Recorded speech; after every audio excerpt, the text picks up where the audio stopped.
আজকে আমি চিকেন রান্না করব। তার জন্য গরম তেলে আলুটা দিয়ে দিলাম। আলুটা প্রথমে ভেজে নিতে হবে।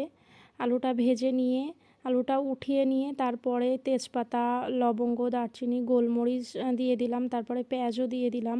দিয়ে ভালো করে নাড়াচাড়া করতে হবে। এ সাইডে আমার মেয়ে খুব জ্বালাতন করছিল বলে সাইডে রেখে দিয়েছি। বাইরে থাকলে যে সমস্যাটা হয়, কারণ ধরার কেউ থাকবে না, অথচ সময়ের কাজ সময় করতে হবে। তারপরে আদা রসুনটা দিয়ে আদা রসুনের গন্ধটা মারতে হবে। ভালো করে নেড়ে চেড়ে হলুদ গুঁড়ো, লঙ্কার গুঁড়ো, তারপরে জিরে গুঁড়ো দিয়ে দিলাম। দেওয়ার পরে ভালো করে নাড়াচাড়া করে চিকেনটা দিয়ে দিতে হবে। চিকেনটা দিয়েও ভালো করে নাড়াচাড়া করতে হবে।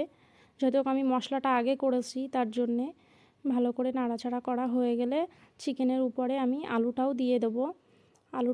আলুটা দেওয়া হয়ে গেলে আলু দিয়ে ভালো করে নাড়াচাড়া করতে হবে। করার পরে চিকেন থেকে হালকা একটু পানি বার হবে। তারপরে পানিটা মরে গেলে আমি নিজে একটু পানি দিয়ে দিলাম।